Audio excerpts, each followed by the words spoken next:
Salve, salve, meus amigos, professor Kleber Pinho.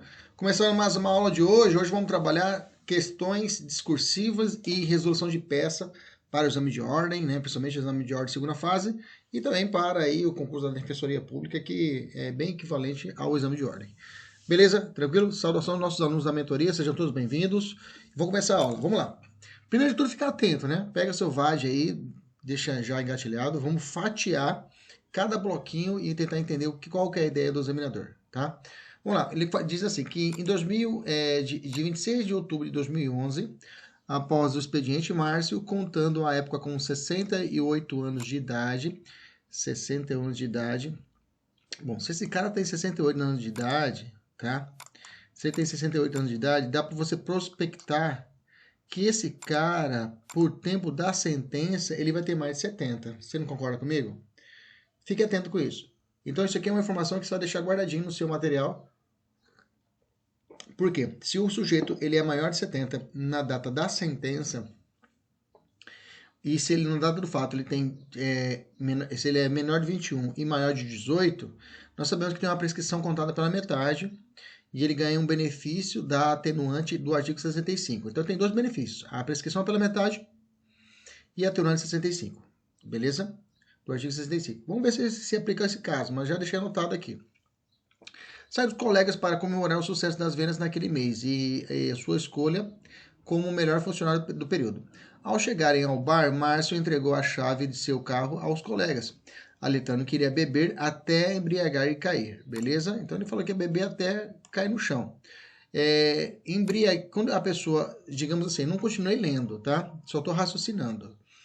Normalmente existe a chamada embriaguez pré-ordenada, quando a pessoa bebe e age. Ah, o cara. Só estou comentando, não quero dizer que isso seja a questão da peça, só para a gente ir raciocinando, né? Que é a situação da embriaguez pré-ordenada. A pessoa bebe e se motiva para poder cometer um assassinato, se motiva para poder cometer o estupro.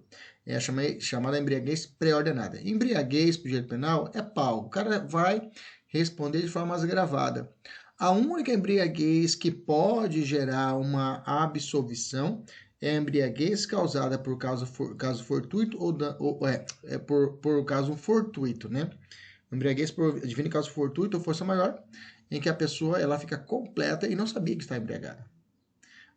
Foi dopada, alguma coisa, situação desse tipo que pode excluir a culpabilidade. Beleza? Tranquilo? Vamos continuar lendo. Você está entendendo o que eu estou dizendo? É famoso, você vai estudando e vai lendo e vai criando várias variantes. Bom, após cumprir a promessa feita aos colegas, Márcio, completamente alterado, se dirigiu até o caixa do bar para pagar sua conta. Devido a divergências quanto à quantidade da bebida consumida, Márcio iniciou uma forte discussão com o atendente do estabelecimento. Beleza? O cara começou a brigar com o atendente. Revoltado com a situação e a maneira que lhe trataram, pois alegava ser idoso e merecia respeito, ele arremessou a garrafa de cerveja no espelho do balcão do bar. Olha, vamos lá o ânimo dele. Desejando causar um dano material ao bar. Vamos deixar isso aqui em verde. Esse era o ânimo dele. Ele não queria machucar ninguém. A ideia dele era arremessar a garrafa no vidro do estabelecimento comercial. Beleza? Ao bar. Mas a garrafa ultrapassa os limites do espelho sem atingi-lo e acaba atingindo um cliente, acertando a sua cabeça e causando-lhe ferimentos de natureza grave, pois a vítima ficou. Natureza grave, vamos lá. Então ele acabou causando a vítima uma natureza grave, pois a vítima ficou por 30 dias incapacitada de realizar suas ocupações habituais. Vamos parar bem aqui, vamos responder esse bloquinho aqui. Vamos lá. Então, na verdade, ele queria quebrar o vidro e acertou alguém. Beleza? Pergunta. Ele responde pela tentativa do dano que ele não conseguiu e a lesão natureza grave é a pessoa. É isso, professor? Não, tá? Aqui nós estamos diante de um caso de um instituto chamado resultado diverso do pretendido, tá? É um instituto de erro. Aqui, na verdade, como se fosse um erro na execução. Na verdade, ele queria causar Ele queria acertar, queria cometer um crime de dano, ele queria fazer um crime e acaba cometendo outro crime. Nessa situação, a pessoa vai responder apenas por lesão culposa. Beleza? Ela deve responder apenas por lesão culposa. Tranquilo? Ela deve responder apenas por lesão culposa. Na questão, disse que ele causou uma natureza grave na pessoa, pois a pessoa ficou por 30 dias incapacitada. Olha, natureza grave de lesão, eu tenho que ir lá para o 129. Dá uma olhada no 129, parágrafo primeiro e parágrafo segundo. No 129, de cara, você vai achar no 129 lá que a situação da pessoa pode causar lesão, as hipóteses de lesão corporal de natureza grave, no parágrafo primeiro, e gravíssimo no parágrafo segundo. Quer ver? Pega aí. Gente, essa aula você tem que estar com o VAD na mão, tá? Não vou ficar abrindo tela aqui para poder mostrar para o seu artigo. Não, quero que você seja com o VAD na mão e leia comigo. Eu estou abrindo o meu aqui, você abre o seu aí. Ah, professor, coloca aqui na... Não, pega o Vadimeco aí. É a aula de peças. Você tem que estar praticando, tem que manusear esse código aí. Pega aí. Vamos lá, o 129. Deixa eu achar o meu 129 aqui. Ele diz assim: lesão corporal, ofender a integridade corporal ou a saúde de outra. Pena, detenção de 3 meses a 1 ano. Bacana? Parágrafo 1º. Se resulta incapacidade para ocupações habituais por mais de 30 dias. Ele está dizendo que ele causou natureza grave e o cara ficou apenas por 30 dias. Então, eu já desnaturo que o sujeito, na verdade, ele não ficou por natureza, não houve natureza grave aqui. Isso aí que com certeza já vai ser uma tese que vou pedir o quê? Uma desclassificação. Se caso apertar meu cinto lá na frente, eu vou pedir uma desclassificação aqui para uma natureza leve, porque ele ficou apenas 30 dias. No fritar dos ovos, se der tudo errado, eu vou pedir aqui uma desclassificação para a natureza leve. Você está comigo? 129 para primeiro. Pode anotar no caderno aí, 129 para... Então, eu vou até anotar aqui, ó. 129 para inciso primeiro. Eu já sei que vou discutir isso aqui. Uma desclassificação para o 129 caput. Vou anotar. Desclassificar para o 129. Aqui, ele quis fazer uma coisa e causou a outra. Acertando e causando ferimentos a terceira, a natureza grave. Aqui, ele queria acertar um dano, ferimentos causando a vítima. Ocupações e sua dano habituais. Ferimento aqui, vamos botar resultado diverso do pretendido. Onde é que está o resultado diverso do pretendido? Está lá no 74, né? Então, artigo 74. Vamos ler ele rapidinho aqui. E diz assim o 74. Fora dos casos do artigo anterior, quando ele fala fora do caso do artigo anterior, está falando do erro na execução. Quando, por acidente, o erro na execução do crime sobrevém resultado diverso do pretendido, o agente responde por culpa. Beleza? Então, na verdade, o cliente, o Márcio, na verdade, ele não deve responder por lesão corporal de natureza grave.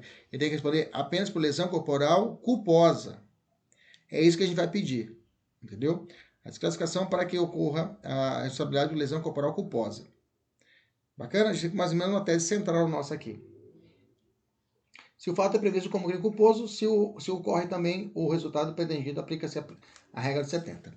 Então, nesse caso, como não quebrou o vidro, se tivesse quebrado o vidro, ele responderia por lesão corporal culposa e dano, mas não quebrou o vidro. A questão deixou claro. E a questão gosta de fazer isso, tá? Sempre, a OAB adora fazer isso. Não quebra o vidro para que a pessoa responda, para que saiba se você sabe a aplicação do 74. Então, nesse caso, ele vai responder pelo crime culposo se previsto. Existe lesão corporal culposa? Existe ou não existe? Existe. Então, ele vai responder, na verdade, por lesão corporal culposa. Posso até anotar aqui, ó, 74, respondendo por lesão corporal culposa. Pronto, eu estou rabiscando, entendeu? Você está entendendo o que eu estou fazendo? Eu estou rabiscando a questão. Você pode fazer isso aqui do lado. Aqui em cima, do lado, você pode fazer isso. Avançando. Então, já tenho aqui uma tese central da nossa peça. Beleza? Então, aqui eu tenho uma tese central que seria a desclassificação para lesão corporal culposa. A tese central, né? E, vamos ver o que está respondendo, né? Nem sei. Vamos continuar aqui respondendo a questão. Continua essa questão. Na delegacia, Márcio confessa. Opa! Se ele confessou o fato, você já sabe que tem um benefício da atenuante do artigo 65. 65, inciso 3, a linha D. Olha aí, vê se tá certo. Confere comigo aí, vai comigo. Letra D. Beleza? Então, professor, a confissão, gente, se for delegacia, no juízo, qualquer lugar, confessou, você já sabe que ela tem direito a atenuante. Deixa eu voltar aqui em cima, até colocar aqui, Ana. Como ele tem 68 anos, vamos já colocar essa observação aqui. Ele tem o artigo 115. Professor, mas ele tem 68 anos de idade. Mas eu já prevendo que ele vai ter a prescrição pela metade, tá bom? Se não tiver, depois a gente corta. E eu tenho ainda o artigo 65, que tem o benefício da idade dele. Deixa eu ver aqui a idade. Aqui é 65. Tem o agente cometido na... confessar espontaneamente. Inciso 1, né? Seu agente, menor de 21 na data do fato ou maior de 70 na sentença. Então, eu tenho 68, o 65, o CP. Mas calma, se caso a sentença for em 2011, aí já não dá mais, porque não dá para aplicar essas duas regrinhas. Você tá entendendo? Eu só estou anotando, porque eu já fico esperto. Vamos lá. Na delegacia confessa os fatos. Atenuante 65. Em 26 de novembro de 2011, Márcio foi denunciado pelo crime de lesão corporal dolosa grave, tá? Lembrando que não existe lesão culposa grave, gravíssima em seguida de morte. Lesão corporal culposa é sempre sempre será lesão corporal culposa, tá bom? Ele colocou 61, ele colocou o artigo 129, parágrafo 1º, combinado com o artigo 61, 2L, 61, 2L, que é o estado de embriaguez ordenada. Ou seja, o que é embriaguez ordenada? É que eu vou ter que, essa agravante aqui, eu vou ter que quebrar ela, né? Eu vou ter que abrir um tópico para poder quebrar ela, porque na verdade, lembre disso para você, é a pré-ordenada. Ele falou que ele foi embriaguez pré-ordenada. O que é pré-ordenada? A pessoa bebe para cometer aquele crime. Na verdade, eu já vou colocar aqui o fundamento dele. Ele não bebeu para poder cometer a lesão corporal em alguém. Você está comigo? Ele bebeu para o quê? Olha lá, para comemorar. Mas ele gosta muito de carro. Escolheu sucesso de vendas naquele mês. Então ele bebeu, na verdade, para comemorar o sucesso de vendas. Entendeu? Então é comemorar o sucesso de vendas. Então já quebrei aqui essa causa de aumento de pena. Que eu vou ter que abrir um tópico e falar assim: olha, não foi o motivo. Ele não bebeu para poder lesionar. Ele bebeu apenas para comemorar. Beleza? Vou deixar aqui anotado. Conforme os dois lados juntados no processo e não lhe foi aplicada qualquer medida despenalizadora. Bom, quando a questão fala que não foi aplicada qualquer medida despenalizadora, ele está falando que o juiz não aplicou ou a suspensão não, ou não aplicou. Não aplicou. Ou a suspensão condicional do processo ou o ANPP. Beleza? Primeiro tem que ver se aplica o ANPP ou a suspensão condicional do processo. Como não aplicou nenhum ou nem outra, eu já vou dizer que nesse caso eu teria uma preliminar de nulidade, por não ter ofertado a ele essa efeito despenalizador. Beleza? Tranquilo? Vamos lá. Deixa eu dar um espacinho aqui para ficar bacana. Márcio possui, então, vamos lá, pois Márcio possui uma condenação por injúria já cumprida. Ele foi condenado pelo crime de... Ah, tá. Então, ele tinha realmente maus antecedentes. Ele já tinha a condenação já cumprida. Então, na verdade, ele seria reincidente. Então, perfeito. Então, tá valendo. Então, tá certo. Opa, apaga. Então, realmente não teria como ele receber a suspensão condicional do processo. Nem o ANPP. Bacana? Ainda mais também que o crime teria lesão corporal à pessoa, né? Então não daria como. Então, continuando. Então, normalmente eles colocam que isso aqui era uma punição socioeducativa, mas como realmente houve uma condenação por injúria, então há realmente um passado, um passado que não pode ser esquecido. Então, realmente aqui realmente não teria possibilidade de receber algum benefício. Por problemas administrativos, a audiência só ocorreu dia 23 de novembro de 2021. Professor, quanto que é 23 de 2021, professor? Só em 2021. Peraí, vamos lá. Vamos dar um espacinho aqui, vamos fazer um rabisco aqui. Imagina você estivesse fazendo isso na prova embaixo, tá, gente? Eu estou fazendo aqui na prova, aqui, mas você pode ter feito embaixo. Tipo assim, vamos lá. O fato foi que dia? O fato ocorreu quando que foi? O fato foi no dia 26 de outubro de 2021. Então, 26 de outubro do 10 de 21, beleza? A audiência, ele foi denunciado, beleza? A denúncia interrompe a prescrição e começa a contar de novo. Então, a denúncia, ele foi denunciado. Tem data da denúncia aqui?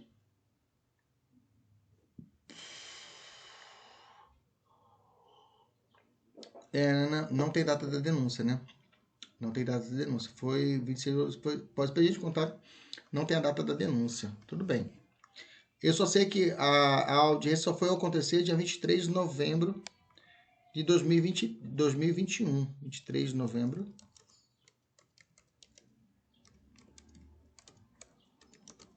De 2021. Peraí, foi 2021, 2011, eu coloquei 2011. Né? 2001 para 2021 já teria 10 anos a data do fato até a data data da audiência. Tá quebrada aqui a peça. Tá faltando a data da denúncia. Não, pô, tá aqui. Ele foi denunciado, né? Dia 26 do 11 de 2011. Novembro. Ah, tá. Beleza.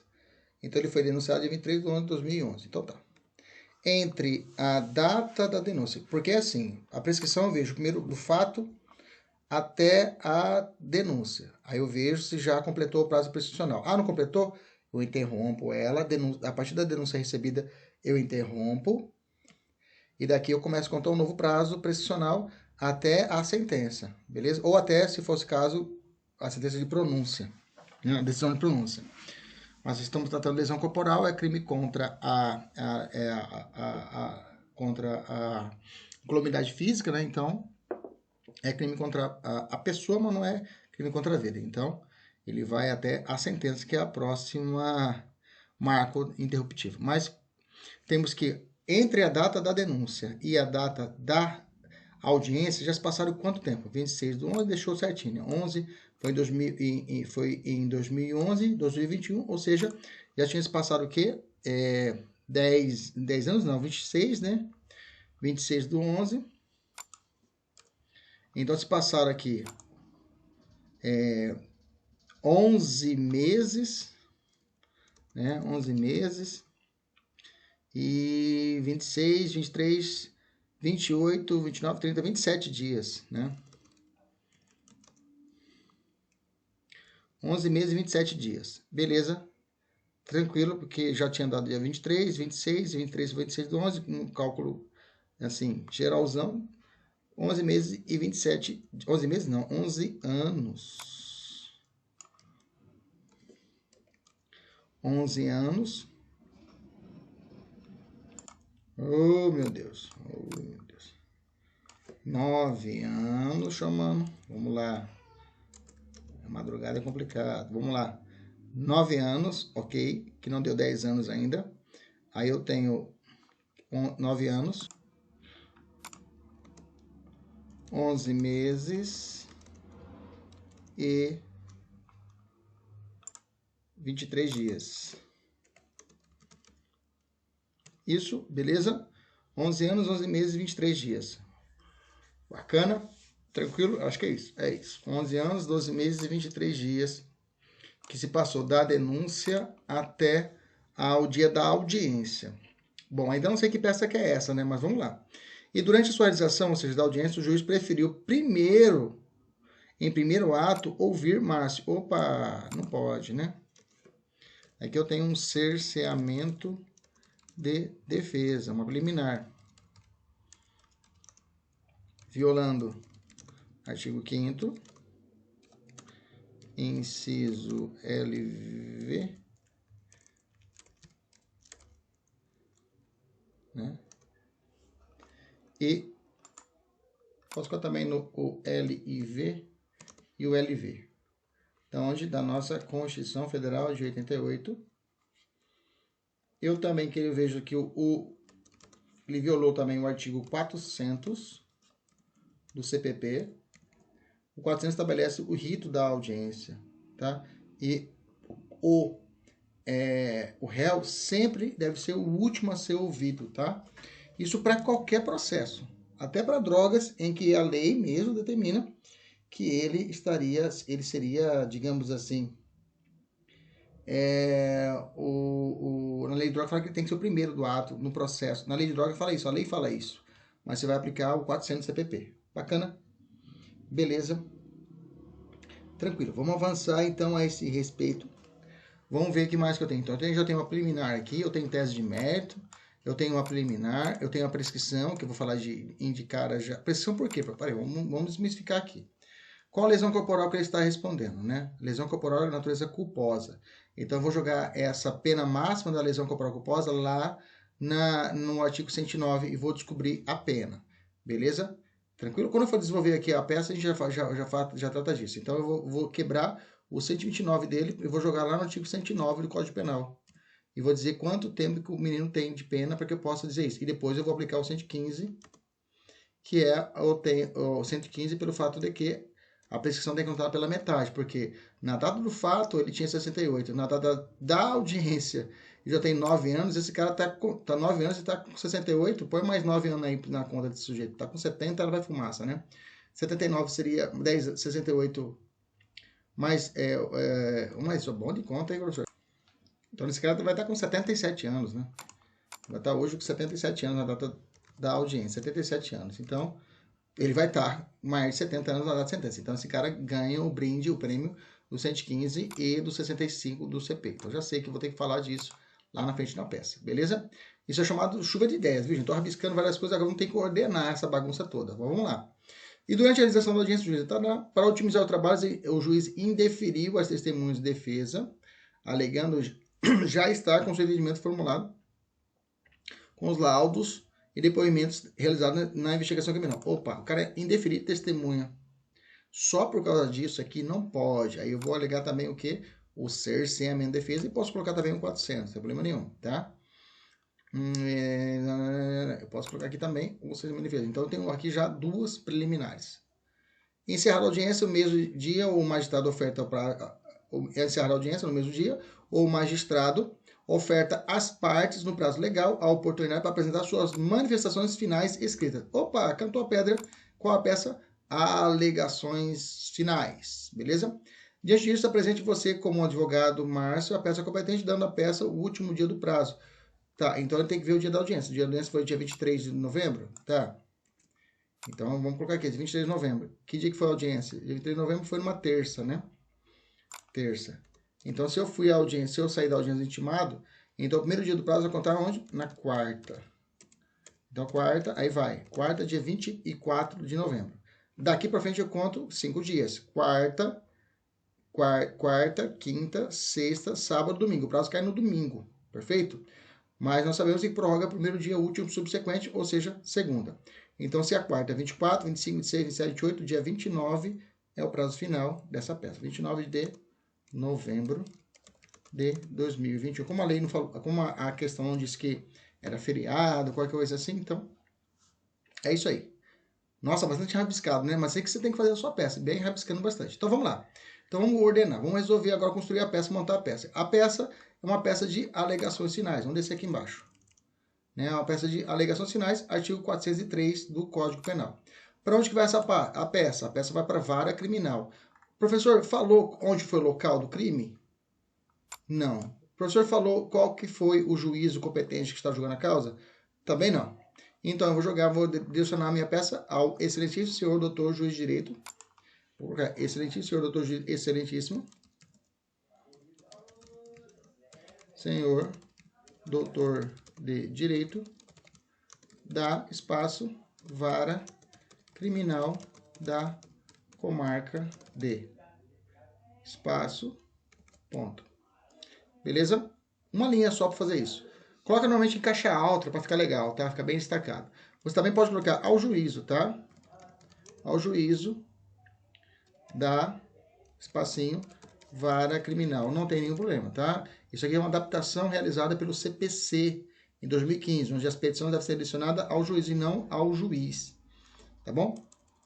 Mas nas peças criminais, como eu sei que eu posso aplicar o CPC de forma subsidiária no direito penal, no processo penal, mas como existe a regulamentação quanto a isso, que eu vou dizer, a denúncia ou a petição tem que ser direcionada ao juízo, eu não preciso inventar, então eu posso usar o tradicional, tá bom? Para exame de ordem, concurso de público, usa esse daqui, se for, que é melhor, tá? Mas se você colocar também o juízo nas provas mais avançadas, tipo defensoria, pode colocar o juízo, não tem problema. Mas o OAB coloca excelentíssimo, tá bom? Aí você vai pular uma linha e vai colocar lá, né?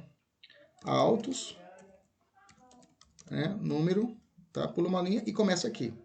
E aí, como você já classificou o cara, esse cara já está qualificado, o seu nome dele é Márcio, né? É Márcio, né? Então, só jogar aqui. Márcio, já devidamente identificado nos autos em epígrafe. Bom, se for uma prova de defensoria, você tem que colocar apresentada pela Defensoria Pública, conforme o artigo 4º da Lei Complementar 80 de 94, tem que colocar uma rotulação de praxe. Advogado OAB coloca, já devidamente indicado nos autos, vem por intermédio do seu fiel advogado, vem por... Lembra que aqui não precisa fazer uma peça de interposição, é só um juiz só, vem por intermédio, evita colocar por meio, tá, gente? Do seu fiel advogado, com procuração em anexo, com fundamento no artigo 403, parágrafo 3º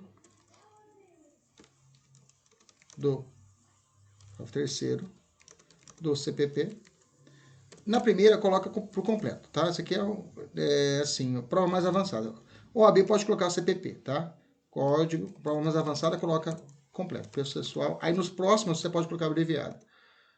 Artigo 3º do Código de Processo Penal, tá? Artigo 3º do Código de Processo Penal, apresentar, tem que, na verdade, o examinador nem vê isso, hein, gente? Apresentar alegações finais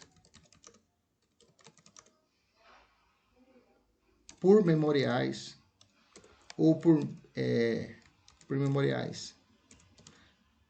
Alegações finais em memoriais, alegações finais ou memoriais, não tem problema nenhum, tá? Não vai ter erro nenhum. Vai ter erro pelos fatos e fundamentos.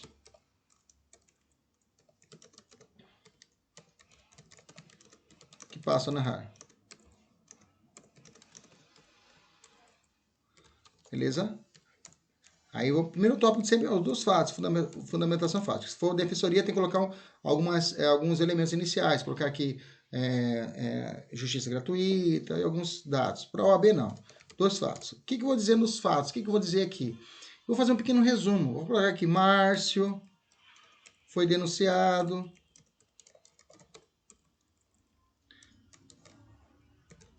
pelo crime de lesão corporal. Aí copio. Eu posso usar essa maneira. Vocês não podem, tem que copiar no braço, né? Então eu vou usar aqui da artimanha do computador, né?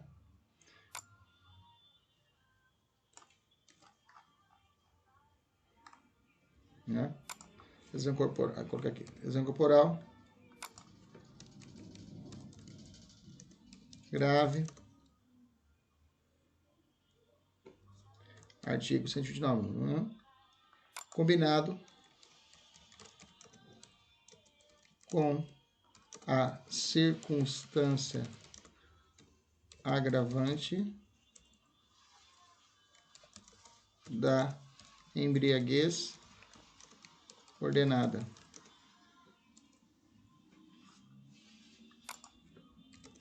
O que será devidamente rebatido nessa peça. Pronto. Acabou. Mais que isso não precisa, tá? Precisa colocar aqui, porque eu vou te dizer, o examinador nem lê esse fato seu. Preliminar de método. prescrição da pretensão punitiva. Agora sim, né? Aqui eu já fiz completo. Ó, se analisarmos a questão, temos que a data da denúncia foi dia 26/11. Isso aqui tem que deixar bem claro, viu, gente? Eu tenho que colocar na peça, principalmente falando de prescrição, eu tenho que colocar na peça as datas, os marcos, tá? Se você não colocar, vai dar BO, tá? A data da audiência é realizada dia 23/11, já se passaram, não 10 anos, tá errado aqui, deixa eu corrigir, que nós temos uma conta aqui, dá 9 anos e 11 meses e 23 dias. Beleza? Na prova, normalmente, o examinador ele te dá tudo redondinho, tá? Já se passaram 9 anos e 23 dias. Perfeito? Perfeito. E sem que ocorresse qualquer outro marco interruptivo prescricional. É verdade, porque teve a denúncia, a audiência não interrompe a prescrição, interromper é zerar a prescrição. Só zerar com a sentença. Então, não ocorreu mesmo. E nesse assunto, temos que é crime de lesão corporal grave é imputado ao réu. Professor, mas não é lesão corporal leve que eu vou rebater? Calma. Na prescrição da pretensão, você vai rebater o que está previsto na tipificação penal, tá? Beleza? Você que é assim. Em prova mais avançada, você tem que discutir o que você quer desclassificar e pede a prescrição da desclassificação. Mas aqui na OAB você mantém, segura o rojão. Trabalha a prescrição do que o crime está sendo acusado. Ele está sendo acusado de lesão corporal grave? Vai. Então você vai pegar a pena e vai trabalhar a prescrição em cima da pena dele, tá? Então vamos lá.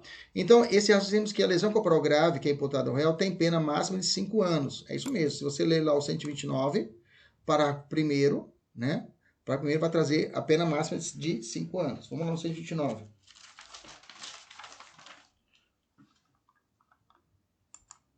Reclusão de 1 a 5 anos. Bom, se a pena máxima é 5 anos, agora eu tenho a pena máxima, eu vou jogar hoje na tabela do artigo 109. E no 109, temos que o crime que prescreve em 5 anos, que a pena máxima prescreve, é de 5 anos e vai prescrever em 12. Professor, onde é que está escrito isso? Vamos no 109. Qual é o inciso? Vamos para o artigo 109. Peraí. Gente, você tem que estar com o seu vademeco na mão aí, tá? Senão não vai rolar. 129, vamos lá. 109. A prescrição antes de transitar em julgado, pará. Em 20 anos, se o máximo da pena é superior a 12. Não é o caso. Em 16 anos, se o máximo da pena é superior a 8. Não é o caso. Em 12 anos, se o máximo da pena é superior a 4 e não exceda 8. Superior a 4 e não excede 8 é 5. É isso aqui. Então, eu tenho que estar no 129, inciso 3. Então, o fundamento está no 129, inciso 3. Tem que colocar aqui. Aí eu não coloquei. Tinha que colocar aqui. Artigo. Tudo tem que pisar no pescoço, gente. Tudo tem que pisar no pescoço. Tudo tem que pisar no pescoço. Tem que fundamentar, tá? O que tem a tese não perfaz essa, em que tese não se perfaz no caso em questão. Todavia, o réu, na data dos fatos, então, o que quer dizer? Se você contar, deu 9, né? Então, quer dizer que não há prescrição ainda, tem 12 anos. Só que na data dos fatos, o réu, ele possui a idade de 68 anos. E o que nos dias atuais reflete a idade de 71 anos de idade, né? É isso mesmo que falamos lá atrás? 71 não. É isso quando eu tem? 77, né? 77. 77 anos. Então, ele tem 77 anos de idade. É sabido que o artigo 115 beneficia aquele que, por tempo da sentença, seja maior de 70 anos. Assim, prospectando, olha que importante falar isso para o juízo, para o seu examinador. Eu sei que prospectando a data de sentença e ele já tem 77 anos. Então, quer dizer que ele tem um direito subjetivo à redução, à contagem da pena pela metade, tá? Indubitavelmente, ainda mais de 70 anos por dentro de sentença. Já tem, né? Diante disso, temos que a prescrição da pensão punitiva estatal se exauriu. Então, é que faltou colocar mais um bloquinho aqui. Assim, vamos lá. Nesse sentido, a prescrição, faltou esse bloquinho aqui. No caso concreto, se exaure em, se é metade, se é 12, em 6 anos. Ok? Ou seja, a prescrição já se consumou. Pois temos até então 9 anos e 11 meses e 23 dias de processamento. Agora sim. Diante disso, temos que a prescrição da petição punitiva estatal se exauriu, devendo ser reconhecida a extinção da punibilidade conforme... Vamos botar bonitinho aqui, né? Conforme o artigo 107, inciso 4 do Código Penal.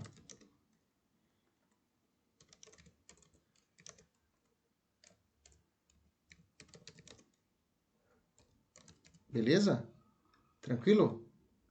Tá aí. Essa é a nossa primeira tese, tá? Eu posso até numerar aqui, posso até colocar a minha primeira preliminar, posso colocar até a número 1, né? Aí eu tenho aqui a primeira preliminar que vai ser 1.1. Bacana? Professor, que mais? Bom, preliminar, lembra, preliminar você trabalha 3 braços, né?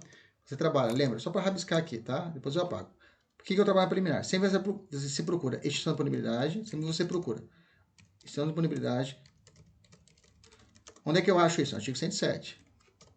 O pessoal da mentoria tem uma tabelinha que eu mandei para vocês, né? Lá tem toda a extinção da punibilidade, porque o 107 ele não é taxativo. Existem outras hipóteses de extinção da punibilidade que não estão no 107 do Código Penal. Tá bom? A mais comum é a prescrição que acabamos de enfrentar, tá bom? Que mais, professor? Aí depois disso, na primária eu tenho aqui, de primário que eu posso alegar cerceamento de defesa, aliás, garantias condicionais.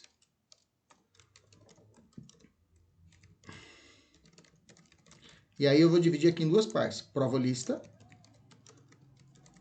que não é o caso, não apareceu aqui, porque a prova ilícita vai levar a atipicidade formal, vai levar, né? Por falta de materialidade, que não é o caso, viu, gente? Não é o caso, estou raciocinando com vocês. E eu tenho também a possibilidade de enquadrar aqui na situação de cerceamento de defesa, que vai levar uma nulidade, cerceamento de defesa, que vai carregar o quê? Vai desaguar o quê? Numa nulidade. Lembra, para nós na defesa sempre a nulidade é absoluta, tá? Beleza? E por fim, aí eu posso colocar ainda em um último tópico alguma outra nulidade que não seja cerceamento. Eu posso alegar aqui na peça, outras nulidades. Beleza? Então, na preliminar, eu tenho que ver esses 3 pontos. Primeiro, extinção da punibilidade. Depois, a garantias condicionais. E, por fim, a nulidades, tá? Que uma aluna perguntou, professor, como é que eu sei que vai ser preliminar? Estava angustiado. É isso aqui, ó. Essa que vai ser a estrutura. E nossos alunos da mentoria tem um livro que eu fiz só de teses, né? Que você pode ver todas as preliminares que já caíram no OAB, tá tudo lá.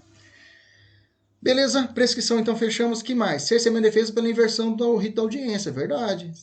Nós falamos atrás que o juiz inverteu, né? Em audiência, o juiz preferiu em primeiro ato ouvir o réu para otimizar os trabalhos. Foi isso mesmo que ele falou, né? Otimizar os trabalhos. Sem qualquer outro motivo plausível. Diante desse ato, veja, primeiro parágrafo, você tem que fazer essa premissa, tá? Você tem que trazer o fato. A gente chama isso de premissa maior. Tá? Você tem que trazer o fato para o examinador. Você tem que fazer esse elo entre o fato, aí você vem com o fundamento, aí você fecha. É muito importante você trazer esses três blocos nas suas teses, tá? Nas teses e nas respostas também das dissertativas, tá bom? Aí eu fecho. Diante desse ato, temos a nulidade do ato da audiência, em razão da violação devido ao processo legal. Isso porque o artigo 400, né? Na audiência, primeiro deve ser ouvidas as testemunhas da acusação. Aí vou no 400 para ver, ele lá tem um roteirinho. Somente após produção da prova pela acusação, poderiam ser ouvidas as testemunhas de defesa e interrogado o acusado. Violando a ordem da oitiva das testemunhas, aí eu fecho. Aqui eu fecho, ó. Violando a ordem da oitiva das testemunhas, ficando claro prejuízo e exercício da sua ampla defesa, garantido o artigo 5º, incisos tais e tais, 49 e 50, da Constituição Federal, devendo ser reconhecida a nulidade do processo desde a audiência da instrução até o julgamento, tá? Então, da nulidade, eu sempre peço isso, se aconteceu, já sabe, se aconteceu na audiência a nulidade, fala, ó, a partir do ato para frente, tá tudo podre. Beleza? Entendemos isso? Ah, professor, não sei falar bonito, né? Não, gente, olha, vou dizer para você. Você tem que tenta trazer o que? Mais ou menos um conceito, um raciocínio. Porque o examinador, sabe o que ele vai olhar? O olhinho dele sabe onde o olhinho dele vai direto? Aqui. Ele vai aqui, ó. Vai falar que se você colocou esse fatinho aqui, ele vai olhar aqui, ele vai. Falando sério, você vê com o gabarito da questão, vai aparecer isso aqui: 0,20, 0,10. Aí, fundamento da peça: 0,20, 0,15.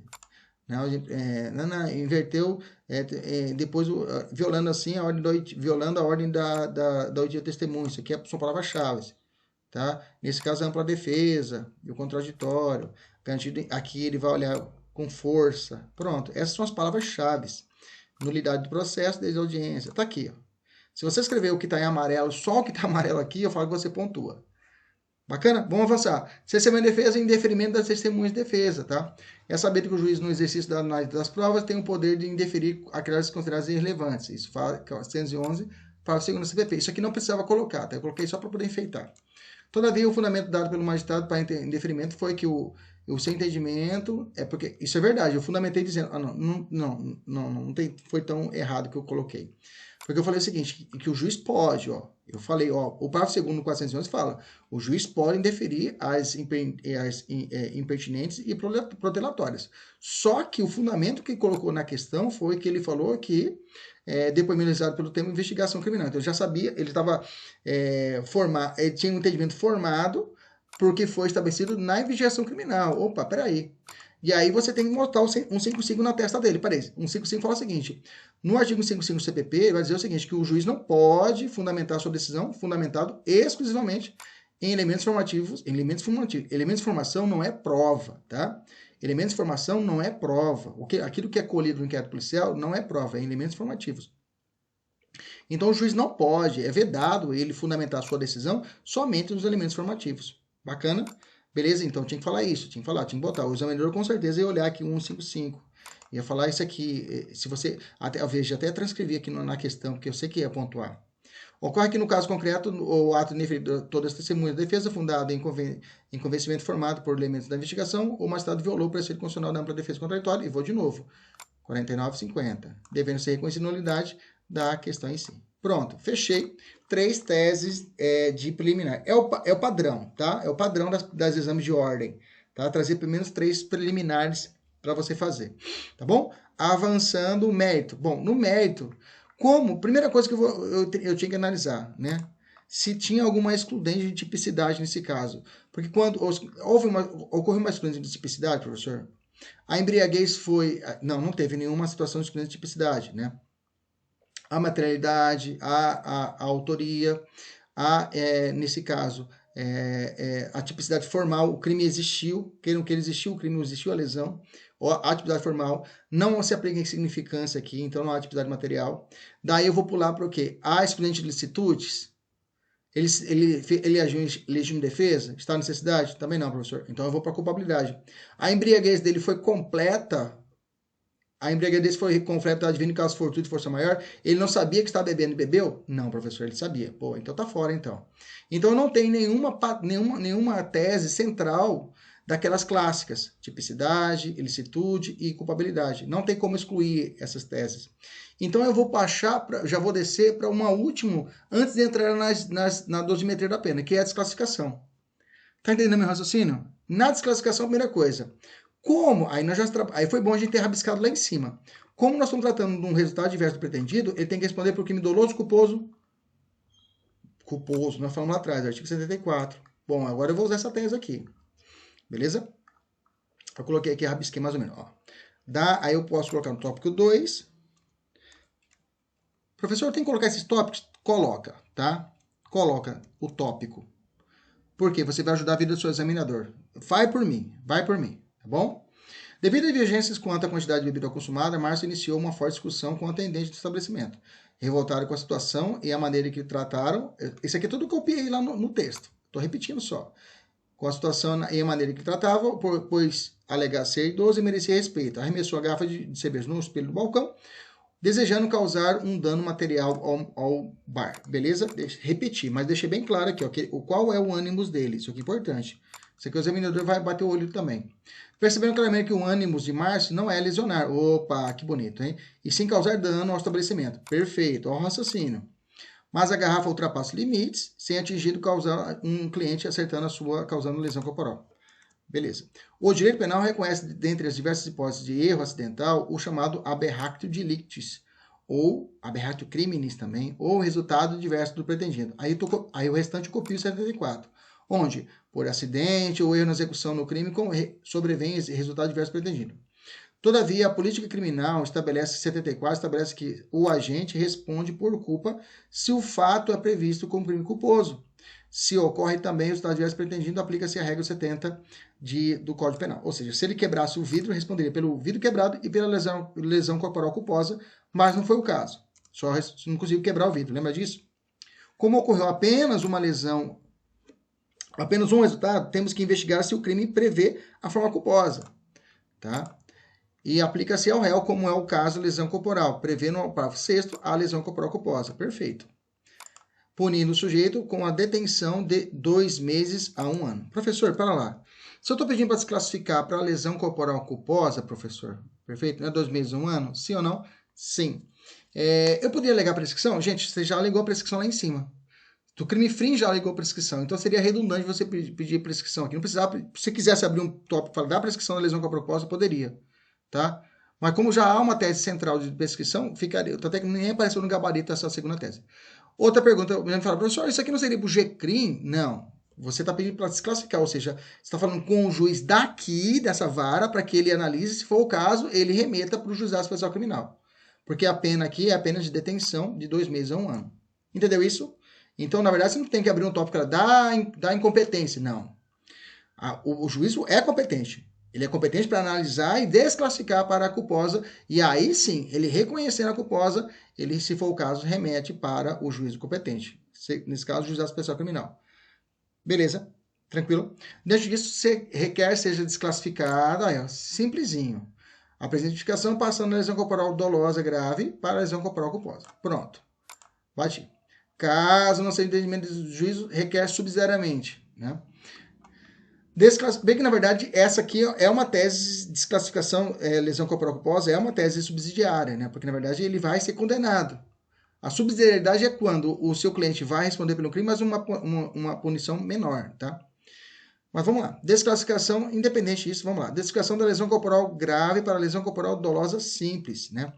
No presente caso, temos que o réu responde por lesão corporal dolosa grave por ter atingido a vítima. Veja, aqui eu estou apelando, né? Tá, excelência, se não é lesão corporal culposa, então que seja apenas lesão corporal simples, o caput 129. Isso aqui nós discutimos lá em cima, né? Porque ele ficou por 30 dias incapacitado. E a letra da lei fala que tem que ser o quê? Mais de 30 dias. Então tem que falar isso, abrir um tópico e explicar, ó. Inciso 1º, parágrafo 1º, 129, vai dizer que tem que ser mais de 30 dias. Então, nesse caso, conforme os dois laudos juntados, o processo comprovaram que a vítima ficou por 30 dias afastado. Diante disso, requer a desclassificação ou o afastamento da qualificadora para que o réu responda apenas pela forma simples do artigo 129. Eu tenho que falar essa aqui, eu tenho que falar aqui, tá? Porque é uma qualificadora, na verdade, não é uma causa de aumento. Afastamento da agravante de embriaguez pré-ordenada. Aí eu vejo, tudo eu estou batendo o que o denunciante colocou, o Ministério Público. Aí eu vou dizer, na segunda fase da dosimetria deve ser analisada a causa que agrava e que atenua a pena. Na verdade, eu podia ter colocado aqui também da pena base, viu, gente? Da pena base. Podia colocar aqui, ó, um tópico da pena base. Bem que não menciono nada, né? Podia colocar, o réu merece na pena base a aplicação da pena mínima aplicada ao crime, pois os requisitos subjetivos do artigo 59 do CP lhe são favoráveis, beleza? Porque quando eu falo dosimetria, eu tenho que enfrentar as 3 penas base, tá? Bacana? E aparece um gabarito se você enfrentou a pena base aqui. Mesmo porque normalmente o examinador fala, na pena base o juiz aumentou porque tinha maus antecedentes. E nesse caso ele tem maus antecedentes, né? Ele tem um crime de injúria nas costas, né, gente? Né? Mas mesmo assim você coloca aqui. O afastamento da agravante da embriaguez quanto à pré-ordenada, né? Veja, aqui é a segunda fase, aqui na segunda fase da pena, tá? Na segunda fase eu vou falar sobre agravantes e atenuantes. Agravante 61 e atenuante 65. Primeiro eu vou rebater a agravante que foi imposta a ele. Vou falar aqui não tem nada a ver de embriaguez pré-ordenada, tá? Na segunda fase da dosimetria, deve ser analisada as causas que agravam e atenuam a pena. No presente caso, o Ministério Público tipificou a conduta do réu como se ocorresse no caso de embriaguez pré-ordenada, para o conhecimento por meio de lesão. A doutrina entende que a embriaguez pré-ordenada é aquela que embriaguez voluntária, visto que o agente, por intermédio do consumo do álcool ou a substância ou efeito análogo, objetiva não somente ficar bêbado, mas romper os freios inibitórios ou preparar uma escusa ao delito, né? A pessoa fala, eu estava bêbado, por isso que eu bati na pessoa. Quero que alegue alguma inimputabilidade, tá? Isso aqui eles chamam isso de teoria da acto libera em causa, né? Eles chamam isso de teoria da acto libera em causa. Essa teoria que a pessoa bebe para criar coragem de matar alguém. Ou então ele quer se excusar, ele fala assim, eu agi em legítima defesa, mas ele bebeu para poder enfrentar a pessoa, e aí ele agiu em legítima defesa, mas não agiu em legítima defesa, né? No presente caso, esse aqui é só para a gente raciocinar, tá? Não precisa colocar isso na peça, não. No presente caso, o réu chegou a entregar a chave ao seu carro aos colegas, alertando que ele ia beber, Em nenhum momento a embriaguez teve como plano de fundo o cometimento de qualquer crime. Ainda mais que a discussão ocorreu por divergências quanto à quantidade da bebida consumida. Diante disso, o afastamento do presente causa de aumento. Perfeito, tranquilo. Veja, não coloquei um fundamento, tá? Não coloquei um fundamento, não coloquei um artigo. Aqui foi só o quê? Doutrina, tá? Vou explicar aqui na doutrina mais avalizada, expliquei aqui e trouxe para cá. E do reconhecimento atenuante quanto à idade, né? Que é o inciso 1, agora eu estou no 65, vou seguir a sequência 65. Vou falar aqui, aí eu explico aquela mesma situação, que ele tem, hoje ele tem a idade de 77, não é isso? 77 anos, né? Então merece o quê? A atenuante do 65, né? Inciso 1. Depois, reconhecimento da confissão, uma linha só já explico, gente, não precisa perder tempo, uma linha só já explico isso. Regime mais brando, sempre eu peço regime mais brando, com a pena máxima o crime não ultrapassa 5 anos, impõe o regime semiaberto, em eventual condenação. Como a questão não trouxe a data de exaurimento do período depurador do crime de injúria, não há como entender que ele é ou não reincidente. Na dúvida, sempre faço o pedido. Perfeito. Tá? Não cabe conversão no PPL e PRD porque tem violência, né? Senão a gente tinha que colocar aqui o 44. E de suicídio também não cabe. Beleza? E aí vem o pedido. Nas alegações finais eu tenho que reportar, olhar para trás e ir repetindo.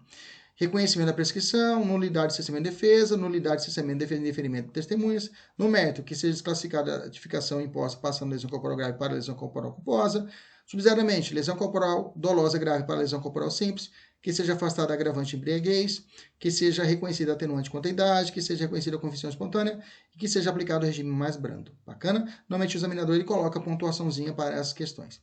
Local 29 de novembro de 2021, advogado OAB. Beleza? Tranquilo? Vamos para questões? Eu falei que ia fazer 2 questõezinhas com você. Fechamos a peça, vamos fazer 2 questõezinhas aqui rapidinho. Vamos lá. Carlos, 50 anos, foi condenado de maneira definitiva pela prática de crime de roubo, ao cumprimento de pena de 4 anos de reclusão, em regime inicialmente semiaberto. Em razão das peculiaridades do caso, apesar de, naquele momento, ser primário, ele era primário, tá? Vamos guardar isso aqui. Após o cumprimento de 3 anos e 10 dias de pena aplicada, considerando o período de prisão provisória, Carlos veio a praticar falta grave. Opa, beleza. Em 10 de março de 2015. Beleza. Dentro do estabelecimento prisional, sendo que no mesmo dia empreendeu fuga. Opa, é prescrição. Quer ver? Quando faz isso aqui é prescrição. Quando a gente coloca uma data aqui e coloca que o cara fugiu, é prescrição. Tá? Deixa eu ver quanto a pena que ele foi cumprindo a pena. Foi 4 anos de reclusão. Bacana. Deixa eu grifar aqui. Vamos continuar aqui. Após o processo administrativo disciplinar, inclusive com a participação da defesa técnica, Carlos foi reconhecida a prática de falta grave. Foi falta grave, beleza. Então, ele cometeu mesmo falta grave. O juiz da execução, em procedimento regular, ainda no ano 2015, confirmou o reconhecimento da prática de falta grave e determinou o reinício do prazo para a obtenção do livramento condicional. Perfeito. Por falhas cartorárias, a defesa técnica de Carlos somente foi intimada no dia 14 de março de 2018. Perfeito. Com a intimação, Carlos, que nunca mais foi localizado para cumprimento da restante da pena, apesar do mandado de prisão estar em aberto, procura seu advogado. Indaga sobre medidas cabíveis, esclarecendo que de fato houve prática grave, falta grave, mas assegurando estar ressocializado e que nunca mais se envolveu com prática de crimes. Maravilha. Vamos ver o que o examinador quer da gente. Primeiro, qual a tese defensiva a ser alegada de modo a impedir que Carlos cumpra a pena que lhe foi imposta? Bom, você está pedindo para mim dizer para ele deixar de cumprir a pena que foi imposta, ele está pedindo para poder apresentar alguma extinção de punibilidade. Você está comigo? Então, nesse caso, ele que está puxando minha língua para ver se existe uma prescrição. Ótimo. Segundo, quais consequências jurídicas do acolhimento dessa tese? Extinção da punibilidade. Aquela condenação poderá ser considerada para efeito de residência futuramente? Vamos lá, vamos trabalhar isso aqui agora. Beleza? Vamos lá. Bom, como dito, então, o que nós temos a alegar aqui é a prescrição. Só que a prescrição aqui, nós estamos tratando da prescrição da pretensão executória, tá? Não é da pretensão punitiva. A executória, a primeira coisa que eu vou olhar a sentença, tá? O início da sentença. O cara iniciou cumprir a sentença. Perfeito? Tranquilo?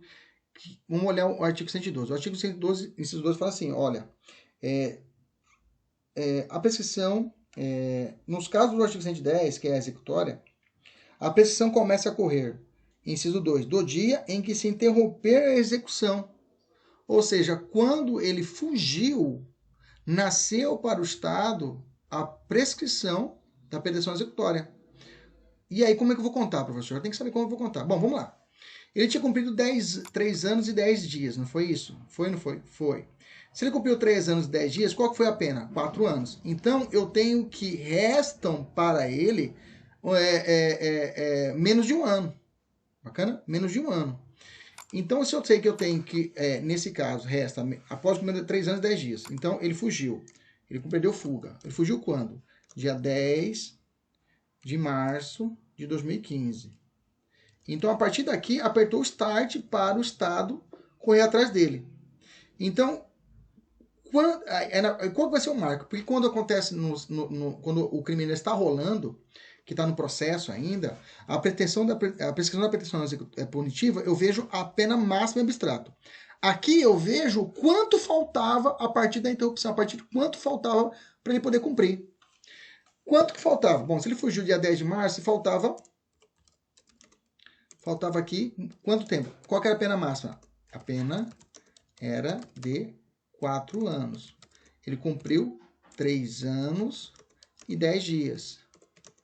Ou seja, faltava aqui para ele, falta 11 meses e 29, 30, 29 dias. 29 dias. 29 dias ou 30, 20 dias. Vamos dizer que o mês tem 30 dias, né? 20 dias. 11 meses e 20 dias. Tá. Aí que eu faço? Eu vou até a lista do artigo 109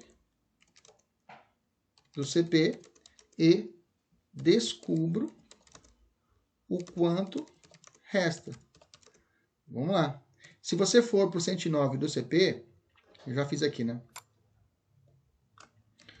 No caso, né? No caso, restava menos de 1 ano apenas ser cumprido. O modo que o 109 é o inciso 4. E a prescrição da pretensão punitiva vai se dar em 3 anos. Ou seja, da data da fuga. Eu tenho que ver a data final que foi apresentada, que ele apresentou para o seu advogado.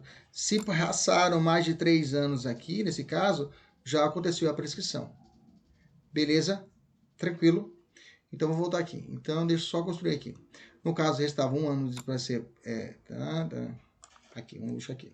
Ademais, o prazo prescricional deverá ser contado considerando a pena que resta a ser cumprida. Tem que colocar o artigo 113 na sua resposta. Tem que colocar o artigo 109, inciso 6, e explicar esse processamento, e o 112, inciso 2. Tá?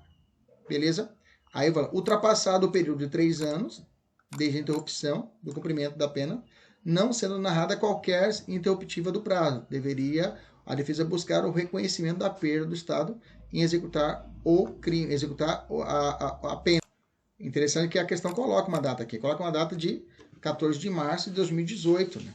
Então, 15, 16, 17 e 18. Então, já tinha aqui mais de 3 anos e 4 dias que a prescrição se exauriu. Então, nesse caso, eu poderia realmente requerer a prescrição da pretensão punitiva. Repetindo, falou de execução de pena, A questão vai te dar uma data que ele começou a pena, vai falar quanto tempo ele cumpriu de pena e vai dizer que ele fugiu. Quando ele fugiu, você fala, opa, da pena que ele foi condenado, quanto que faltava?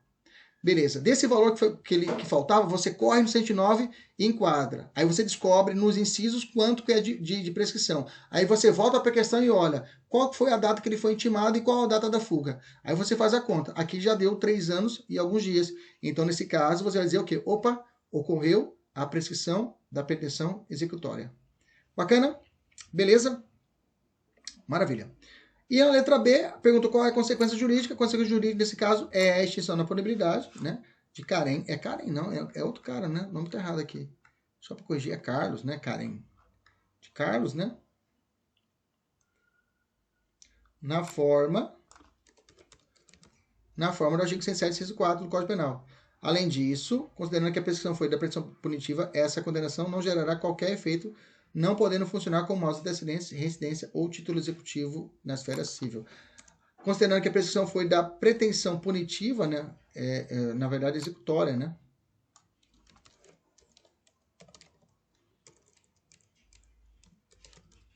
Essa condenação não gera qualquer efeito podendo funcionar como maus antecedentes. Porque, na verdade, quando há a prescrição, zero, entendeu? Porque para que ocorra a reincidência, tem que existir ocorrer a extinção do crime, e aí eu tenho um período de 5 anos, 2,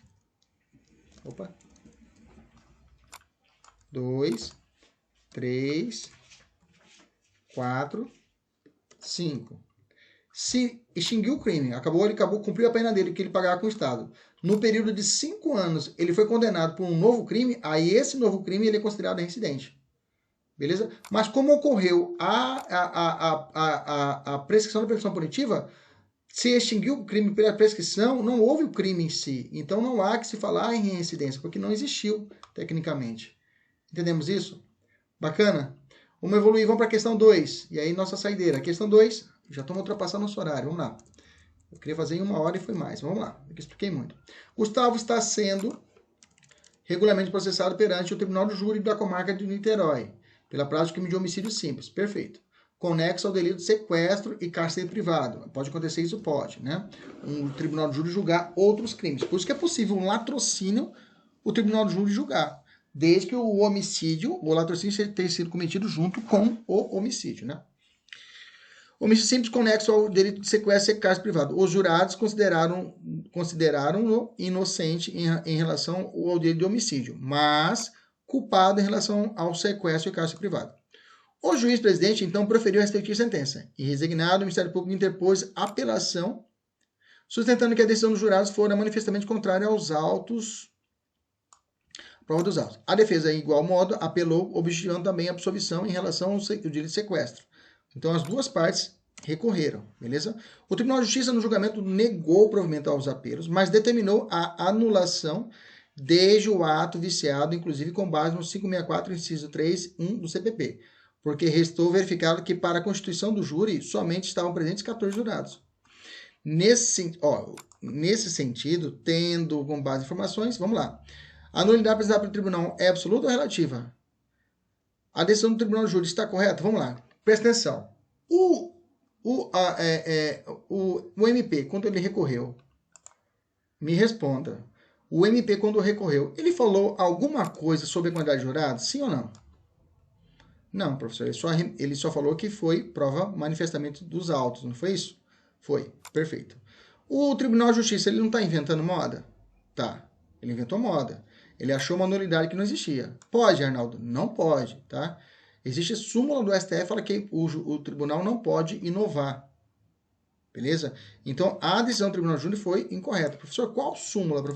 Pegue seu VAD aí, vai lá no artigo 160, súmula 160 do STF. Dá uma olhada rapidão lá, eu deixo você ir lá e voltar. Achou? Pode dar pausa aqui, vai lá e volta.